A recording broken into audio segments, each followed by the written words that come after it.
Samedi et dimanche, l'Europe va vivre le week-end politique le plus important de l'année 2018. En jeu, la survie politique d'Angela Merkel, la direction d'Italie ou même les réformes de l'Union européenne.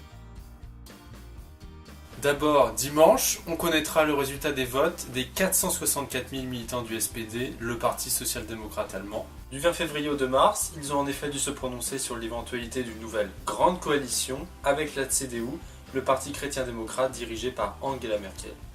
Alors que le parti est désormais talonné dans les sondages par l'AfD, la nouvelle force d'extrême droite, certains estiment qu'en s'alliant à nouveau avec la CDU, le SPD risque de disparaître. Pour Angela Merkel, il s'agit également d'un vote crucial, puisqu'en cas de refus, elle pourrait voir sa carrière politique s'arrêter. En jeu également l'Europe, qui attend depuis septembre que l'Allemagne se dote d'un gouvernement pour commencer enfin les discussions sur les réformes de l'Union européenne et de la zone euro.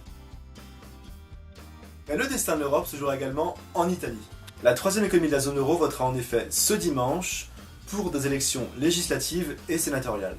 Et là aussi, le vote s'annonce très incertain et pourrait bien accoucher d'une Italie ingouvernable. La coalition pro-européenne de centre-gauche, au pouvoir depuis 2013 et aujourd'hui menée par Matteo Renzi, l'ancien Premier ministre, est en passe d'être dépassée, d'autant qu'elle subit une fronde sur son aile gauche. L'inusable Silvio Berlusconi, 81 ans, s'est lui allié avec l'extrême droite et a formé une coalition qui semble en mesure d'arriver en tête ce dimanche, sans toutefois disposer d'une majorité suffisante. Et les inclassables populistes du mouvement 5 étoiles devraient eux aussi réaliser un très gros score, mais auront à trouver des alliés s'ils veulent peser sur l'avenir de l'Italie. Bref, quelque part entre l'Italie et l'Allemagne, une grande partie de l'avenir de l'Union européenne se joue ce dimanche. À suivre.